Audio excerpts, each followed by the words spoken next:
Kumain na. Kumain na kasi ako sa bahay ng ano. Malambot pa yung ano niya, yung... Oh, Ayan mga malambot paps. pa yung dito niya. Nagluluto sila ng ano, gulay mga paps. Oh. Maganda yung dahon eh. May masustansya yung dahon din doon eh. Tama eh. Tama. Hindi na kakain ko na eh. Hindi na rin nakakain. May tabi ng CR? CR na yan.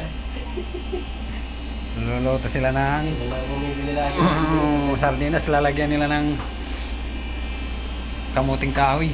Aw, ano ng kamuting kahoy? Yung Ayusin mo. Tumuting kahoy. Kumuting kahoy ba to? ng Tadyakan kita ng kamuting kahoy yan. yung dahon ng kamuting kahoy. Ito yung masarap mahalo no. Ta! May uod naman yan. Huwag mong yan. Titingnan mo kasi yung ano ha. Kaya nga Oh, din. baka may uod yan. Utik na yan. Mga ganyan. Maraming uod yan mga ganun eh. Pero okay lang yun eh. Nasa ano naman eh. Nasa dahon naman eh. Hindi ah. Huwag lang yung uod sa ano. Kahit na. Maano pa rin yan. Automatic ba?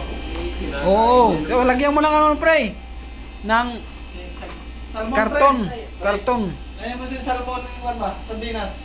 Karton. Automatic ba to? Oo, nag-automatic yan. Wala karton. Mahilaw pa kasi yun.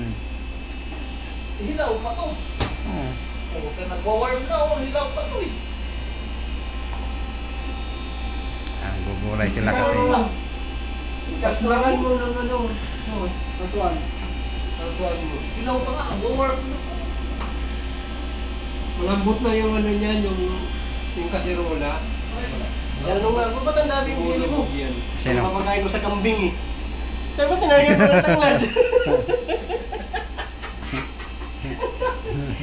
Ang daming bili.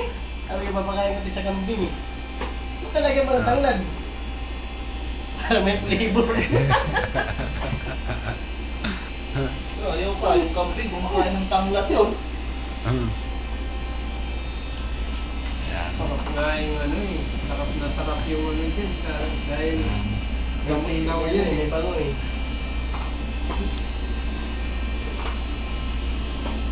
Talbos ng kamote pala yun. Buti eh. Nasok naman nila eh.